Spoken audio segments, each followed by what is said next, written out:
Okay, hi everyone. Thank you so much for coming for the second iteration of our fall reading series. And it's titled Harvest after Gwendolyn Brooks. And for those who don't know, Harvest is a reading series where one invited reader invites another reader of their choice, and that reader invites another and another until a lineup of 4 readers is confirmed. So for today's event, I invited Alice, who invited JiHyun, who invited Kay, who invited Lynn. So something I really wanted to do when I came up with the concept for this reading series was to spotlight these writers' friendships with each other. So in place of official bios, I asked the readers to write a short introduction for the person they invited.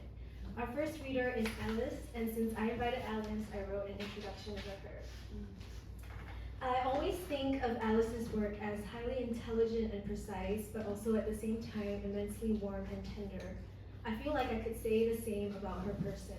We met in the first semester of our MFA 2 years ago, and we were in the same workshop. And she always read my poems with so much care and always returned them with cute doodles on the margins. And most of all, she always understood what the poems were trying to do. Over the past 2 years, she has become one of my closest readers, and I've been lucky enough to draw close to her poems and to see them all spread out on the floor and realize that I too know them very well. To listen to an Alice Liang poem is to be surprised by her language, moved by her attentiveness, and then to have the wind knocked out of your lungs. So please welcome Alice.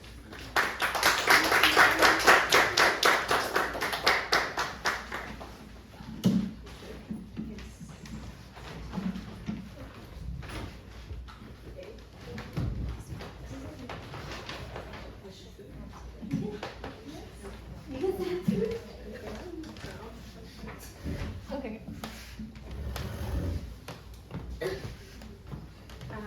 Hello. Can you hear me? Okay.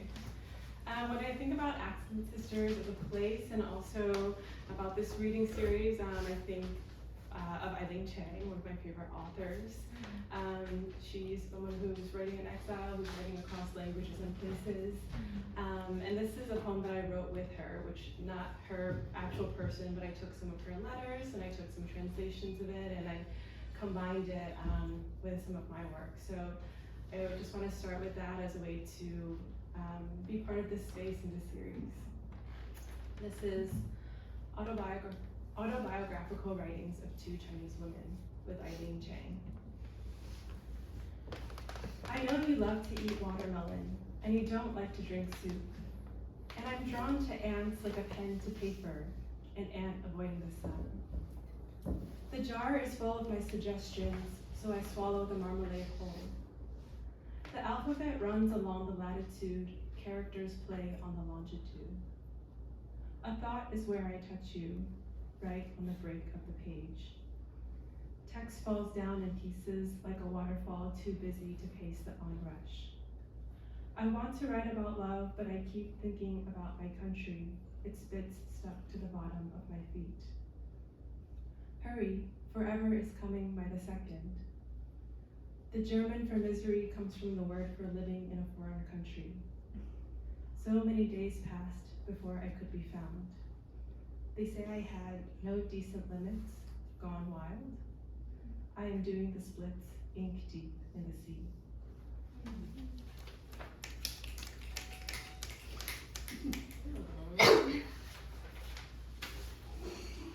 Everything has built to this. In France, the trees are manicured into cubes, and in Japan, the watermelons grown into them. Accidentally, I get my mother's haircut. Every day, I am growing into the shape of her. Before bedtime, I trace the roads back home. Left, right, right, left, right. At some point, there was no way to cross the water but through sleeping. I look for my house at a plane's landing, at the moment of toy cars, the mile grid revealing the hand of the planner. A city forms around its rivers. A tall man ducks to a doorway. A foot curls into a pointy toe box on a long walk around the square streets. Up on the window glass, swirls and shades birds can distinguish, silent and grotesque warnings. I've been trying to do everything right. The subway reroutes me to where my mother was meant to be. Leaves change color further into the season surrounded by skyscrapers. The architected days, beautiful as they are. It's getting late and I've been slow to let go. Once my mother and I climbed a mountain outfitted with 60,000 steps. Each stone had been carried up its previous step, the labor evident. A dying woman walked with us the whole way up. At the top, the view was a delicate fog of nothing. We carried the nothing all the way down in our same hands.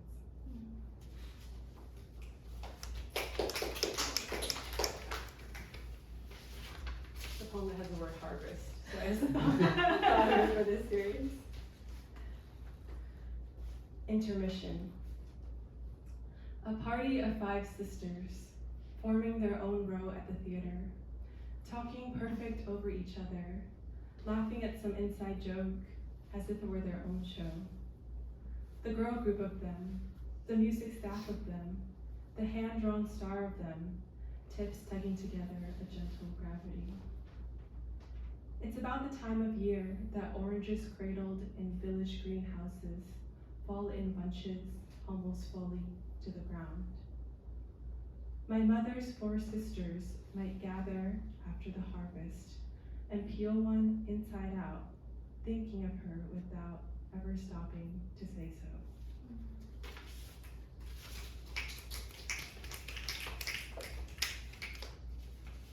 I brought up a really old poem, just thinking of our old selves, thinking about how long JiHyun and I have known each other, which I'll get to.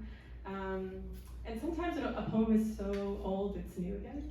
So that's how this feels. Still frame without Alice. Summer nights, Mama pulls demons out of her skin in deliberate strokes. This releases the heat back to the darkness, screeching into all that was lost. The back of her nape, the bridge of her nose, the break of her navel become bead-stained, plowed with labor. Mother and child mark a memory together. She sounds out the ring, but names me feather for the ways that demons depart, leaving only the soft gurgles behind the stills of an evening ritual. The kettle whistles one pot at a time, the unruly water as it settles. Somewhere a lonely fan sputters. With her one free hand, Ma shrouds my belly in a bed of swollen boughs. Wherever you walk, the moon will follow, she says to the lost room.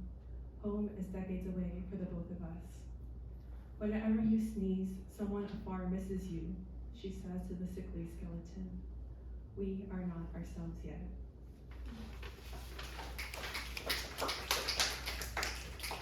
I have 2 more pieces, and they're both maybe Letitia's favorite pieces of mine, so that's why I picked them. And this first one is in a really beautiful chapbook that Letitia put together to raise funds for Gaza. That's why it's a very special poem for me. And something that I wrote in tankas, which is like 5, 7, 5, 7, 7 stanzas, kind of just as like a practice form, but then it takes a good friend to elevate them into something real. Etudes. The metronome ticks against the will of my hands, time versus feeling. Some days I am 12 again, some days I'm a song near done. While parking, the car makes 4 pitches of alarms. We're numb to them now, the daily devastation coming in cacophonies. Dialect differs so much from what my mouth makes. The space is between a bird's call heading southward and where it takes sleep in spring. Translated to sound, the solar eclipse appears first as a light flute, then by Earth's total darkness, something like a heart's wild click. To know that just one finger on one hammer can change the sound of air, I get into position for all I'm about to do.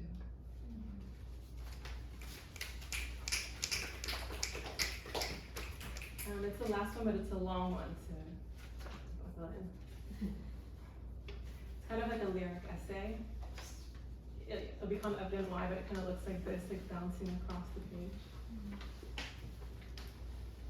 It's called The Motions. I prefer watching tennis on grass courts because of their memory. I like the treads cast on wet roots, a form made of loose human stirring despite efforts to reseed. I like watching the grass remember over the weeks, motion by motion. Because my intestines wound into themselves from heavy movement, I was deemed not an athletic child. At a sleepover, my friend said her older brother entered her room at nights. I remember her sleeping very still. Indiscernibly, we became best friends, solid as freight. The best players don't run, they float toward the ball as if directed by the air's choreography. If only to have a body that moves so freely to its will, full lungs of breath following through to done. Each spring has one day when it's at its most verdant. I sat with another friend against the lip of a fountain. I'm sad for the water, she said, how it's forced to cycle back and forth from pump to air forever. How he got in, I didn't even know until the doorbell footage, until I felt my guts not where they once were. Her hands drew into a soft ladle, freed a cupful onto the ground. There. Your 20s are the age of paralysis, according to my mother, of wanting to be held, of being held too tight. What's freedom without motion, memory without consequence? 20 and held at the checkpoint in Ramallah, I give up being a photojournalist. Now I watch a camera in Gaza shake as burger legs run. Even blurred, the ground insists on memory, the breath on witness to movement. This is insensitive, but open-air prison reminds me of the euphemism free-range chicken. No cage required for its fate. We can see now that we can only stomach one horror at a time. This is why the stanzas are broken. When my father's body was filled with a duplicative disease, we used his lung capacity tester as a toy, each breath drawing more frivolous than the last. I'm afraid I'm watching my parents age out of motion, passing the days against the lip memory foam. Under zero COVID, many in China were confined for hundreds of days, sinking under the weight of their own exhale. If we died, let's die together, broadcast from Xinjiang as it did from Gaza. I tried to play myself, but the ball kept falling out of my hands like time. Tennis is a rich people's sport. My mother warns me that money has its own consequence. 20 and being followed in the maze of a night market. His eyes appeared out of glass. Holding our breaths, watching the Senate testimony, we all knew what indelible in the hippocampus meant. The air became countable, atmosphere in descent. In the keep of my hot shower, I think of the quick defeatherization of chickens, 8 years vegetarian. I swear I hear a squawking go by, but no, it's just an ambulance and a craving fading out to distance. I turn to God to relieve us of our dying, our killing. I follow the exasperated tennis player shouting directly into the camera, pounding on my screen.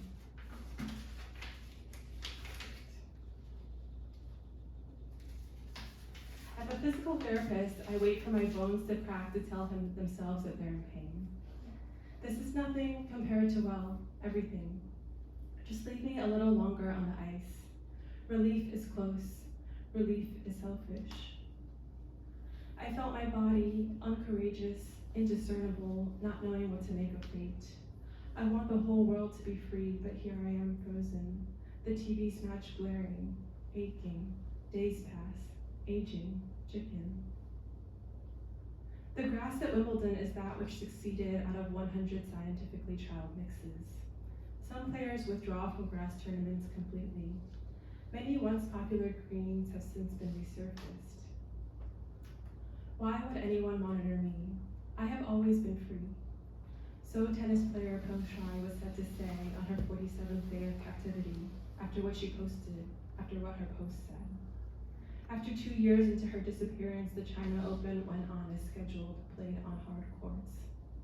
It was just one woman's story, they mean. It was just sex.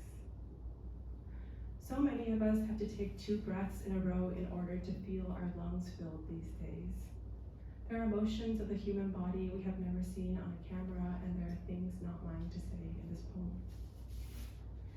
As a child, I thought do not pass on the road meant we are trespassing. Stop, stop. I don't know that rule following has gotten me very far. I couldn't tell you where she is today. In testing combinations of compost, those with sediments of bone grew the least healthy plants. But don't leave me encoffined, frayed stiff, sealed from final freedom. It's true, there are no beautiful ways to decay. The grass remembers just the same.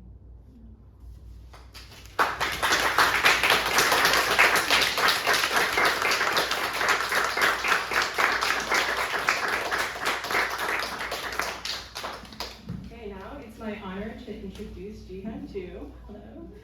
An incredibly talented writer who strikes at the heart of the human experience with a most delicate knife. And my friend since 2018, when we were in a workshop called No Name Mind Together, led by Nina Sharma, who's here, hi, at the Asian American Writers Workshop.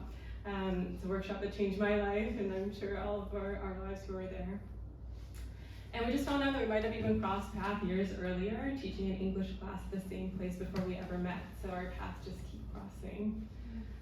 Back then, there was just no way I would have called myself a writer, and might still not had it not been for the care of JiHyun and other writers in that class. I still remember she wrote a story with an image of emerging senseless from a hot shower like a cooked lobster, and evidently that has made its way into the poem that I just read for you. And I'm really grateful for the recent time we had to reconnect over good food, bad coffee, and a long Amtrak trip. It's just reflecting, isn't it amazing when a good image like a friend lasts? Now that we're both through our MFA programs and entering some next precipice of our lives, I feel like we are the women advancing through stages of life together in your stories. Stories where it's easy to feel connected to ourselves and to each other at the same time.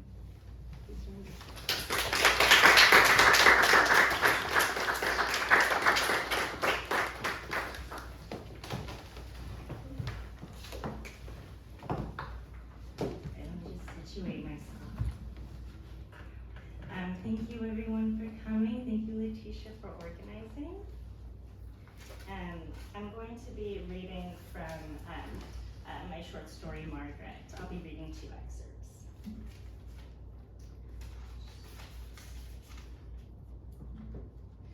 Margaret is growing another boob. She suspects. She's not entirely sure. For the past few weeks, a lump, now the size of a kiwi, has been swelling between her right breast and armpit. Margaret first noticed it in the shower, back when it was a very slight bump. It didn't feel hard like she imagined a tumor would feel, which is why she left it alone, assuming that it would go away. But it didn't. It grew and grew. She thought about calling her OBGYN, Dr. Wilkes, but she suppressed the desire, reminding herself how, back in January, when she had described her hot flashes, at times so intense she would have to park her car along the edge of the highway, he had nodded knowingly, like he was better acquainted with her body than she was. His voice an unpleasant croak, he had said that she was entering her perimenopausal phase. Then he had congratulated her. What he was congratulating her for, Margaret is still uncertain. Today, Margaret is particularly uncomfortable. The pain has increased in small increments over the past few weeks, appearing and disappearing at random. Now the area surrounding the lump is throbbing. Margaret recognizes the urge to commiserate with another person, but she doesn't have many female friends. She worries that this is turning her into one of those women who hate other women. So in recent months, she started texting her female cousins in Flushing and Seoul. "How are you?" she asks, and they're always doing either fabulously or doing miserably. The interactions do not extend beyond that.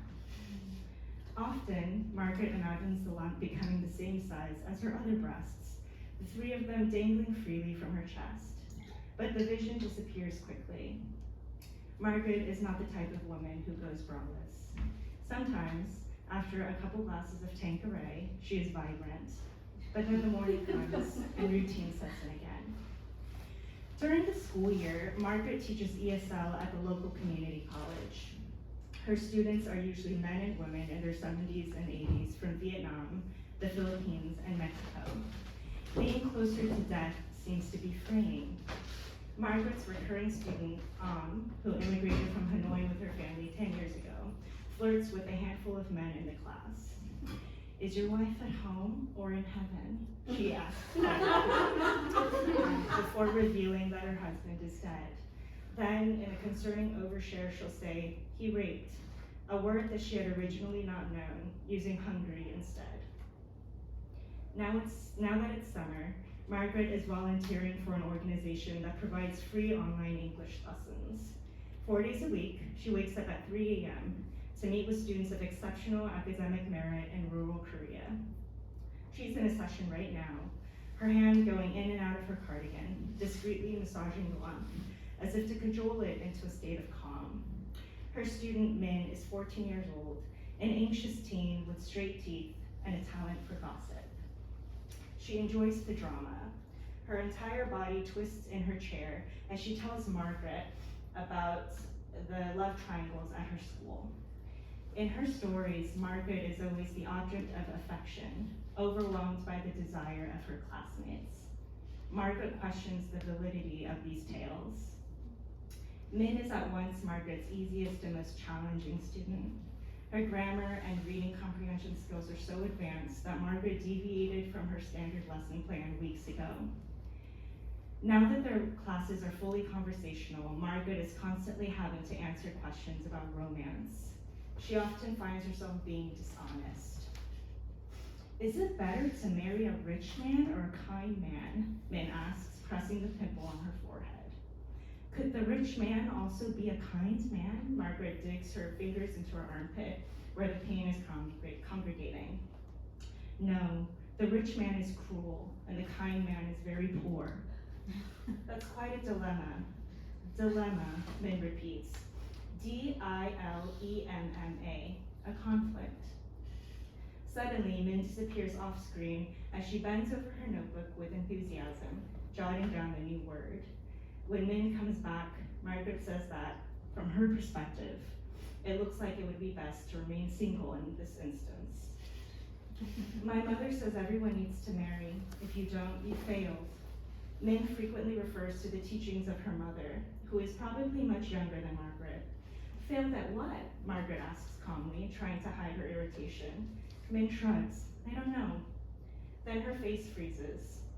The internet in Min's home often cuts in and out. When she finally moves again nearly 20 seconds later, Min concludes, "I would marry the rich man and have an affair with the kind man." "That doesn't sound like a happy life, Min. Your mind would constantly be elsewhere, wishing for something different." "Elsewhere?" "Elsewhere, somewhere else." Min freezes again, but is back almost immediately. "That's where my mind is always at." She touches her temple, then points out of the window to her left, at the darkness beyond it, wishing for something different. Finally, taking her fingers out of her cardigan, Margaret places both hands in her lap. "Which would you choose?" Min asks before Margaret can change the subject. "And you have to pick one." Margaret wants to say that she would marry the rich man, slowly move all his money into an account of her own, kill him, then run away with the kind man. Instead, she says, "The kind man, money can't buy kindness." Min cringes. "You will be poor, and your cheeks will melt because you don't have money for Botox." "Sag. Sag is a better word here, Min. Your cheeks will sag. And I will accept that. I will be poor and my cheeks will sag." Min leans forward, her mouth downturned, and rubs the camera lens. At first, Margaret doesn't understand what she's doing. It's only when Min whispers, there, that she realizes. Min is stroking her cheek through the screen. And the second excerpt is after Margaret has had a conversation with her daughter, Ginny, who tells her that she's predicted how Margaret will die. And Margaret is back the next morning for her session with Min after having had that sort of shocking conversation. Margaret sits at her desk in a daze. waiting for Min in the virtual meeting room. She has spent the night tossing and turning, thinking about Jimmy's comment. She wonders if it has any connection to the lump. Has Jimmy somehow seen it and imagined the disease, the one that was known to kill many women, spreading to her mother's other organs? As Margaret is considering the possibility of her own demise, Min appears on screen. Before Margaret can say good evening, Min leans forward toward the camera. Margaret can see all the effort she has put into the elegant swoop of her liquid eyeliner. You look sad, Min says, the corners of her lips turning downward. Not sad, but Margaret doesn't know what she is. Discombobulated, Min suggests. She moves her jaw left to right, preparing to enunciate. You're discombobulated. Discombobulated sounds like decapitated. They're connected a little bit, maybe? Margaret doesn't know whether the two words are linked, but she nods anyway. A decapitated woman is a discombobulated woman, I'm sure. Min smiles proudly. Then, forgetting her momentary concern for Margaret, Min begins relaying something she's heard at school. When giving birth, women poop, Min announces. This is indeed true, Margaret says. She herself has done it, and it was not humiliating. It was a rare moment in which the greatest compassion and empathy was shown toward her body. The nurses were swift to clean up the mess, her husband close by, holding her hand. Margaret remembers how difficult birth and recovery were. Excessive bleeding caused the stitches in her perineum to break down. Her nipples burned from breastfeeding. Her uterus cramped as it reversed its own expansion. Min scrunches her nose. I don't want to have a child. I will think about the poop forever. Margaret wants to tell Min that she will cherish the kindness shown to her if she does poop herself. But Margaret doesn't say anything. Min will need to live through years of agony before she'll be able to understand. While Min tells another story, Margaret's mind wanders, and her left hand continues to check on the lump. She will go see a doctor soon. Not Dr. Wilkes, but a different one, who would have warned her of things like vaginal dryness before her husband did. For now, Margaret tells herself that the lump is merely an accessory, like a brooch or a hairpin. She glances down surreptitiously. It's a fine boob, familiar. It actually reminds her of the breasts she had early on, when they were still figuring out what kind of breasts they would be. Even, uneven, one slightly veering to the right, the other to the left. They ended up facing the same direction, forward, with purpose. Margaret wonders what it would be like not to have her supernumerary breasts removed. Perhaps she would leave it uncovered. People would stare, but she wouldn't mind. Other women might even stop and stretch their t-shirts off their shoulders to show her their own extra boobs. She would eventually get used to the ache. It would just be part of her existence.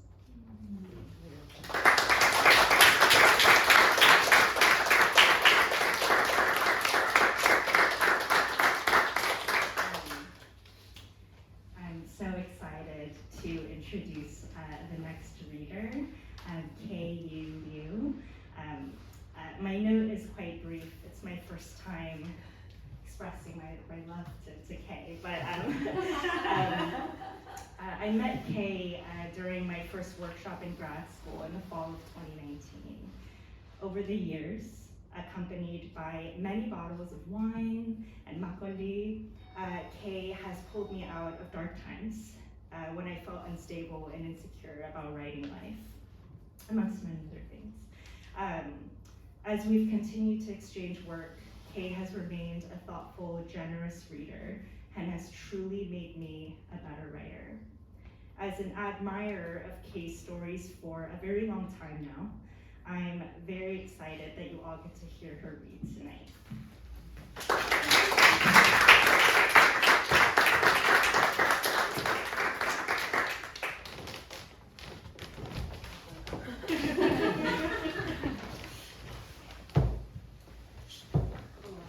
Thank you so much, JiHyun, for inviting me and for very discombobulating compliments. Thank you for being thank you to Letitia, and thank you to Excellent Sisters and JiHyun for creating such a wonderful space.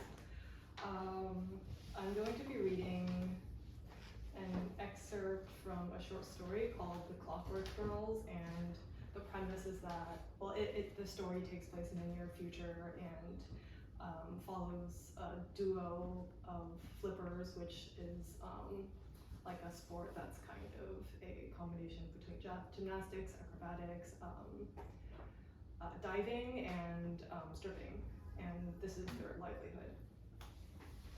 His name was Janus, and he booked us a suite on the 37th floor of Intergalactical with a view over the Montparnasse Cemetery and a 4-poster bed with black and gold sheets. Night was falling. Umber clouds crept across the purple sky as I waited for JiHyun. I lifted cushions and opened cabinets, checking for cameras and mics, mostly out of habit. What did it matter, I thought. I was going to let the voyeur into the room myself. Still I looked, pens, undersides of desks, tops of doors, the mahogany bookshelf against the wall next to the bathroom with a few straight plastic books, which I straightened after I replaced them on the shelf. I fluffed the pillows on the bed. I smoothed the sheets, futile actions, and annually checked in the room. I was surprised at the thinness of the walls when I heard their voices in the hall. Thanks so much for agreeing to do this, said a deep voice. Don't thank me, there's something in it for me too. Don't forget. Me, she said, not us. I leapt off the bed. The voices lingered at the door, vowels coming in and out of earshot. My uncle, solo show. Individuality is where it's at now. People aren't interested, collaboration or unity anymore. I heard no response.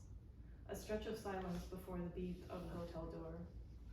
He was tall, taller than any of our flipmates, with a shock of blonde hair. Next to him, JiHyun was tiny, much smaller than she had seen that morning on the tarmac, and she wore a neutral expression, but I knew that under that was a quivering energy that matched mine. As Janus made his way over to me, I saw how his gait seemed incongruous with the rest of his bearing. He walked with a shuffle, and one hand cupped the other's elbow in a diminutive way, the way waiters or attendants might. He stopped in front of me and looked back at JiHyun, as if taking inventory. Wow, you're more identical in person than on the screen. His voice was smooth, like molten gold. His hand released the elbow to extend towards me and swallow my own. His fingernails were long, and when he released my hand, I noticed they were surprisingly clean. Thanks so much for agreeing to do this, he said again. I'll cut to the chase. I won't interfere. All you have to do is let me watch. I wanted to ask him what he meant by solo show. How could there be any solo? We were a duo. That's what we were. Instead, I asked if he would like some champagne, even though we had none. Immediately, I saw JiHyun's look of frustration. To my relief, Janus said that it wouldn't be necessary. He didn't want to take up more time than needed, and he had other matters to attend to afterwards anyway. All our lives we had been watched, but this was different. In the gold-flecked pit of the hotel bed, JiHyun's head was between my knees, her tongue doing the surfaces of me as Janus's eyes hovered above her shoulders, hard moonstones in the dark. JiHyun kept her eyes closed, and she made all the motions of enthusiasm. She was putting on a good show. Had I not known her, I would have believed that she was enjoying herself. In that room, I felt like an island, the waves of two lustful seas lapping at me. JiHyun's tongue felt like sandpaper. I couldn't remember a time when I had ever enjoyed sex. As she rose to her knees, she opened her eyes and I met them with mine. At first I found her expression illegible, but as it decoded itself to me, I felt my future give out from below. Commit to the act, her eyes said. You agreed to it, so do it well. That is the Chinese way. She swung herself off the bed and strode to her suitcase. Half enshrouded by the dark, Janus's blonde hair loomed. Then my fingers were wrapped around something like cold silicone. JiHyun was back on the bed with me, shoving a strapless toy in my hands. The lake of her expression was murky and strained. What? I whispered. When did you get this? She shook her head as if saying it didn't matter. You hate this, I said, under my breath again, hoping I could reach her. Just do it. I like it now, she whispered back, her mouth full of lies. All my limbs felt cold. I could bolt, I thought. I could rip out my Kilimanjaros and run out the door and never see either of them again. But I had agreed. I would commit to the act. I would do it well. That was the only way. The dildo in my hand looked like a misshapen monster. They are nothing to you, I told myself silently. They both are nothing to you. I inserted the short end of it inside me, fought the urge to rip it out. They are nothing to you. I took JiHyun in my arms, holding her just close enough that our breasts found their coves in the other's chest, and I imagined that her eyes, if I found them, would show regret. Then I spun her around, and my fingers guiding the other end to her penetrated her until, thrust by thrust, we both performed the stages of climax like seasoned actors to a script. When we were finished, I freed us from each other and started to put one foot down for the bathroom. Wait, Jana said, don't move, please. I just want to admire for a minute.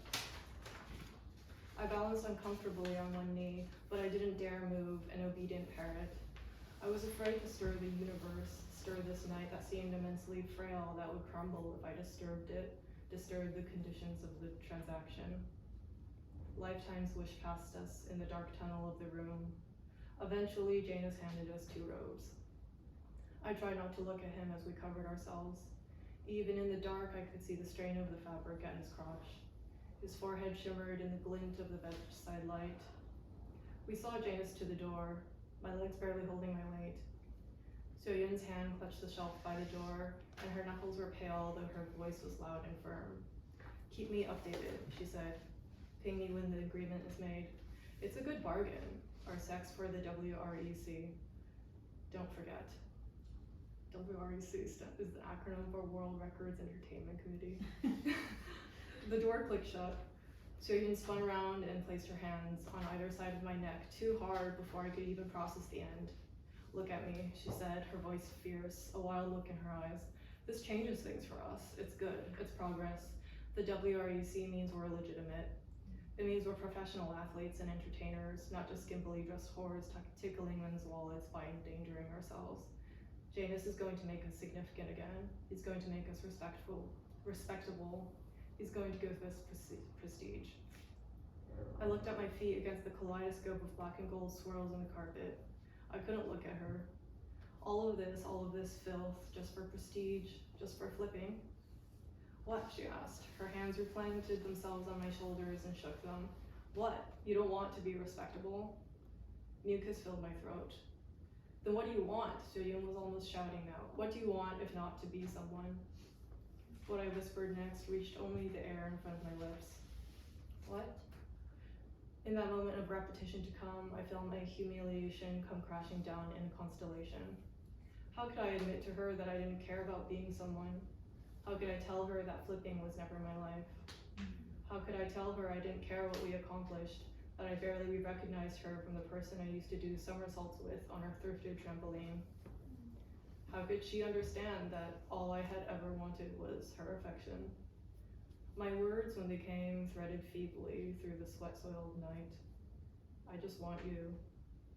Understanding passed across her face as light and then a shadow. She let go of my shoulders. I know, she said, more gently than she ever had. She made her way to the foot of the bed and began untying her robe. She let it drop to the ground and came to me. We met at eye level, her posture strangely confrontational, her naked torso bearing her breasts, which were identical to my own. When she spoke, her voice was meek. We've come so far. I nodded. 75 feet, I said. She kissed me and it tasted bitter. She went to shower. The curtain of the water's roar was a refuge as I stood by the floor-to-ceiling windows, watching the city blink back at me. I thought back to all the words we had exchanged when we were both nobodies, the promises we made when we had nothing, all of which meant nothing now, which held no power next to the lure of respect of a wretched 75 feet. In the shower, I scrubbed my skin until the loofah tore from its seams and my vulva stung. As I toweled myself off, I saw myself in the mirror, red with white splotches, round like eyes that had embedded themselves under my skin. In the bed, the sheets felt clammy and soiled, even in the crisp thermoregulated air. A life ping from Bobby to us both said to be ready for hair and makeup at 8 in the morning, confirming our hotel room number. We said goodnight. A chasm lay between our bodies. The silence screamed. In the dark, JiHyun slung an arm around my waist. We've come so far, she said. and the steadiness in her voice scared me. I'm sorry. But this time her apology didn't make me feel better. I rolled ever so slightly away from her, and her arm slipped off my body. Lying on my back, I spread out my fingers until my pinky touched hers. In that moment, it was the only touch I could tolerate. Already, her breathing had deepened. I waited for sleep, but sleep didn't come, and without its anesthesia, I felt the starkness of the future carve open slits in me. Janice's gold eyes kept appearing. I tried to blink them away, but they clung to the darkness like static. Minute by minute, I saw my hand in JiHyun's in a cold, wide galaxy, untethered from the other sphere of gravity, warmth evaporating as the space between them grew, light year by light year, until they were as small and distant as stars and could not orbit their way back to each other. And it all became clear as night, what I had to do. Flipping had brought us together and then taken her from me. If I followed her, we would keep flipping until one of us was changed, gone forever. The show couldn't be allowed to go on. 75 feet gone wrong would force us to stop. 75 feet would show her that we weren't immortal. 75 feet would put an end to flipping. 75 feet would have her holding my hand by my bedside, keeping vigil through the catheter nights until I awoke.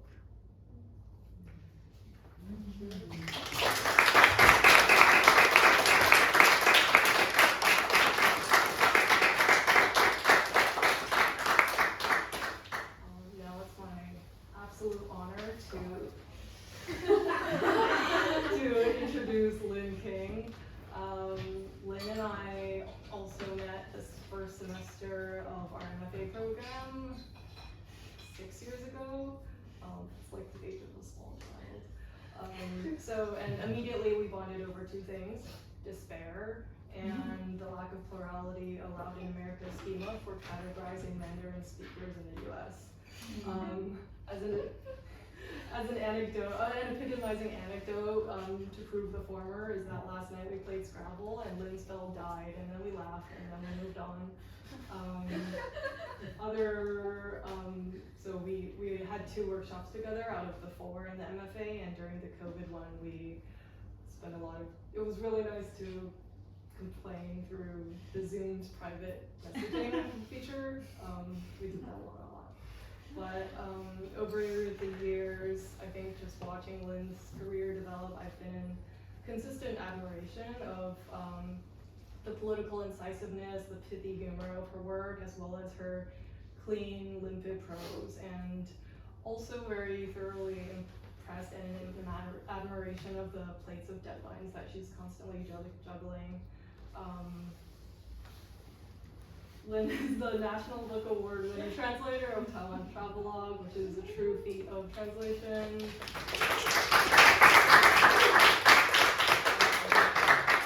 It transcends 100 years and 4 languages, and I think you should buy it immediately. And her debut novel is coming out in early 2027.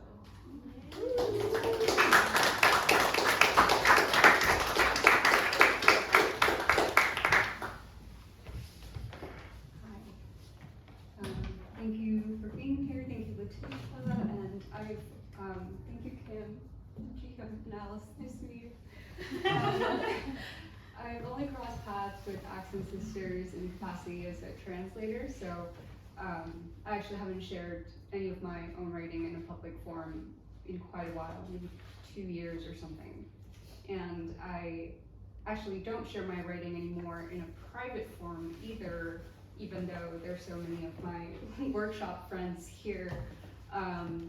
Working on my first novel was kind of a traumatizing experience, and it didn't come to fruition at kind of the final stage. And so I've written kind of without telling or without sharing with any of my friends a second book, and that is the one that's coming out in 2027. So I've only shared this with my agent, her assistant, and my editor. And I'm going to read from the first chapter of it. What you need to know for context is the narrator is a 22-year-old racially ambiguous mixed race American. The book is called Weave. Chapter 1. Color correction. A buzzword among beauty gurus online. To cancel out the bruise-like purple of the under-eye circles, use orange concealer. To cancel out the redness around the nose and cheeks, go in with the green. Yes, the green. I had my own approach, however. To cancel out everything, add foundation with a yellow undertone, all along the throat, the back of the neck, behind the ears, the wrists, the hands, the nooks between the fingers. I could only recolor my skin because it was winter. So long as I wore long pants and boots and showed no midriff, no one would see any part of my body other than what I had corrected. It was December 2018. I was 22 years old, which is in part why I had chosen this 22 square meter apartment upon moving to Japan. That was about 237 square feet, which was not at all considered small for a single woman in Tokyo. Yet I wasn't from Tokyo, so the room did sometimes make me break out in claustrophobic night sweats, at least in the first few months.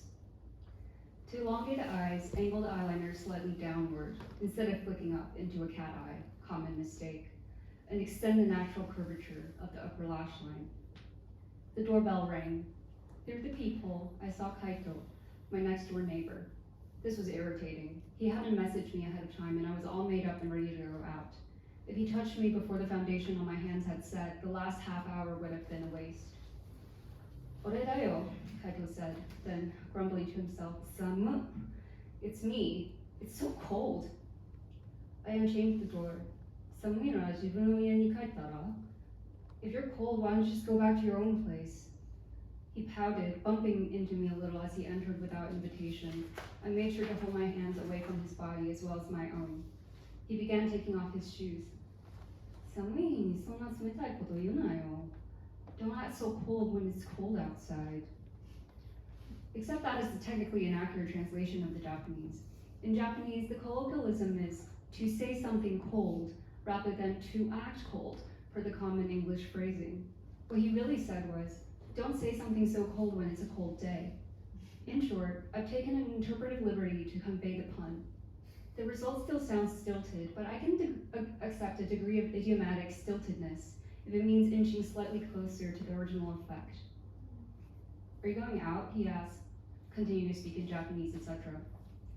What does it look like? I had my coat on. At this hour? Where to? I didn't answer.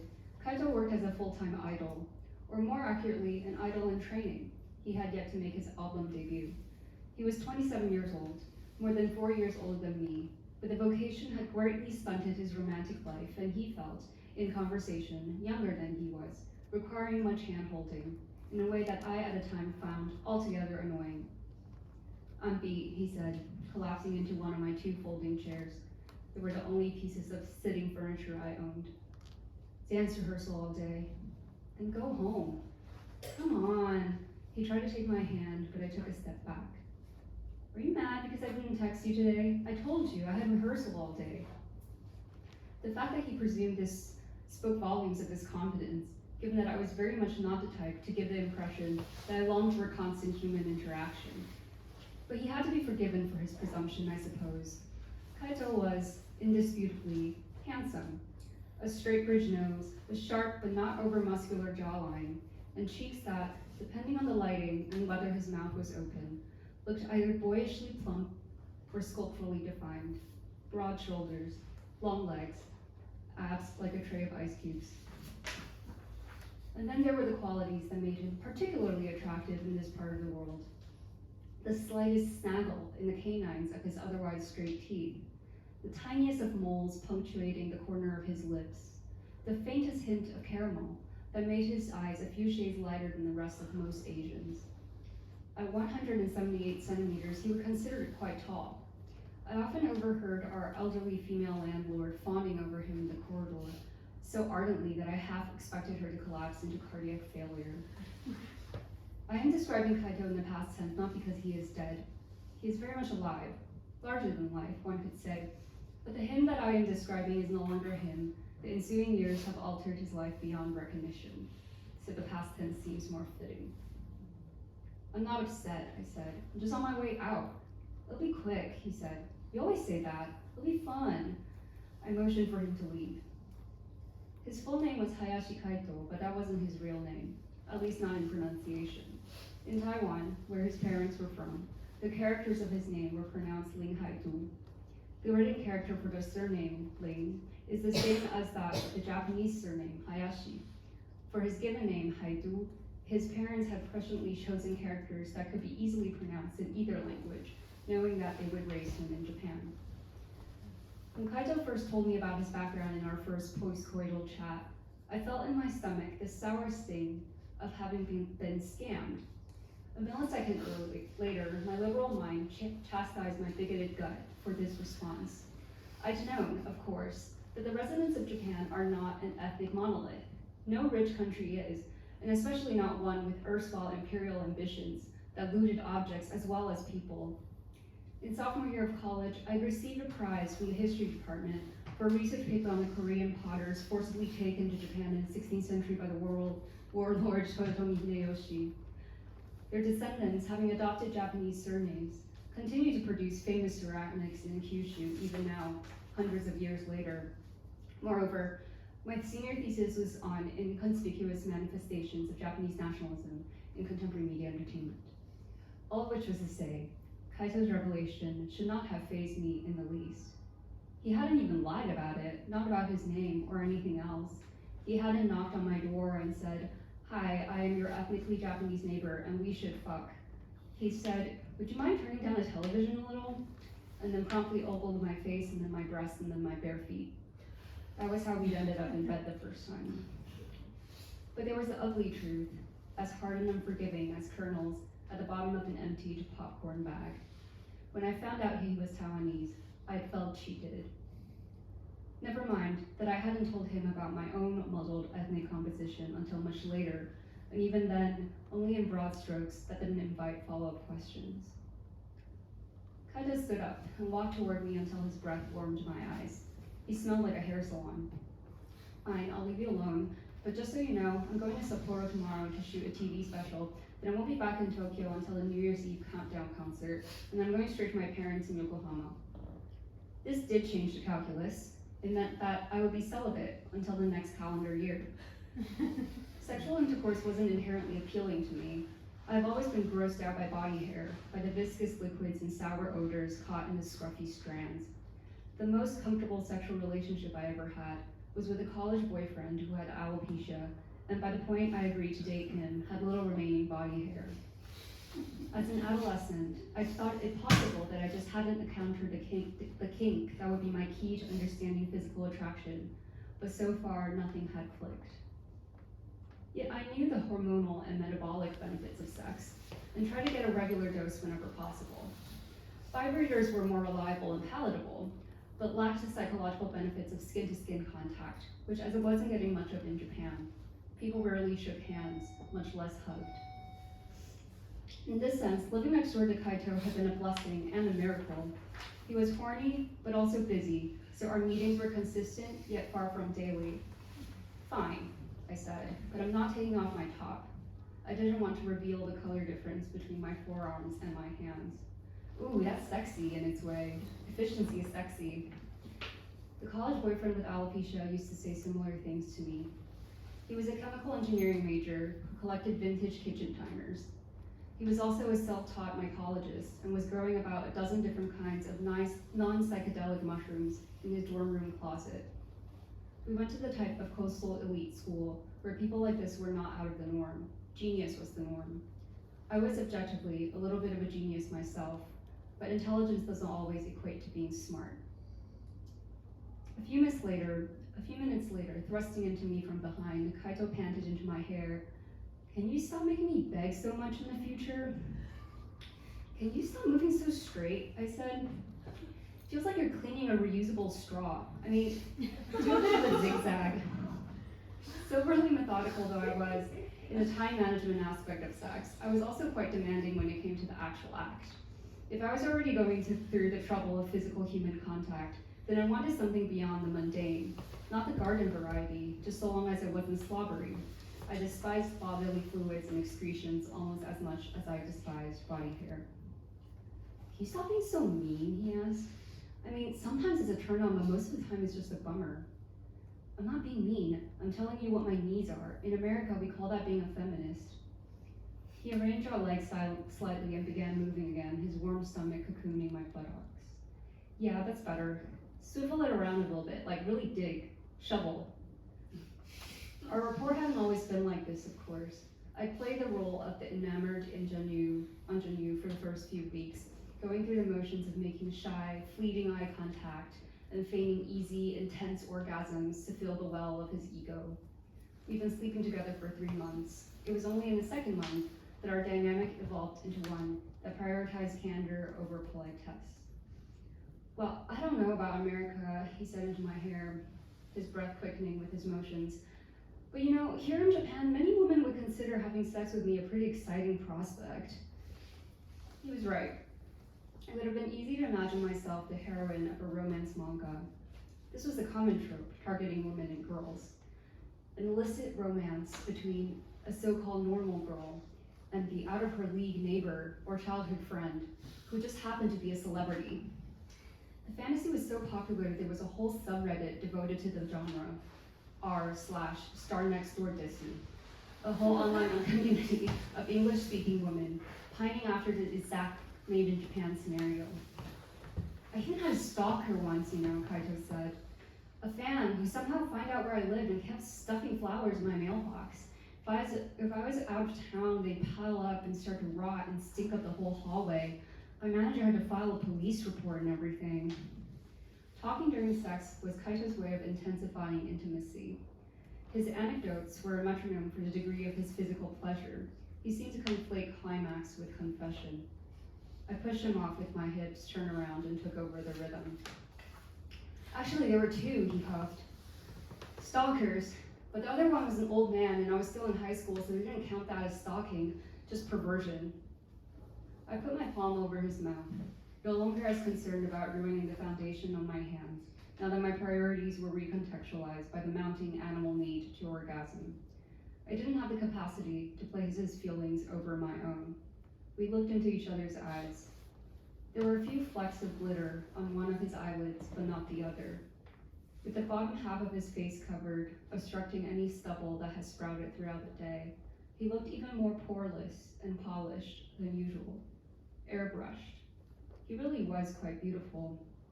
I felt a bit repentant for refusing to hear him out on his childhood trauma.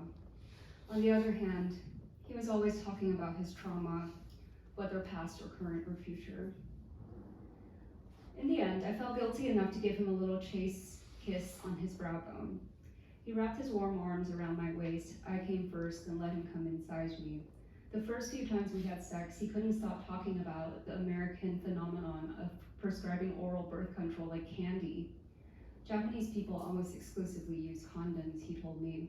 He went on and on about that raw feeling, saying it in a smug way that reminded me of how, in middle school, people used to say, once you go Mac, you never go back. Thank you.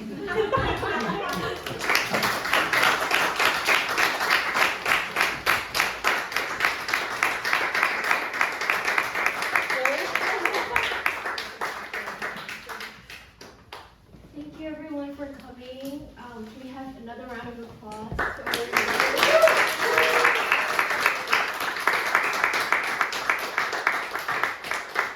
The next iteration of Harvest is actually next Wednesday, same time, 7 p.m. And that's all for today. Feel free to browse the books. I think we have some drinks on sale.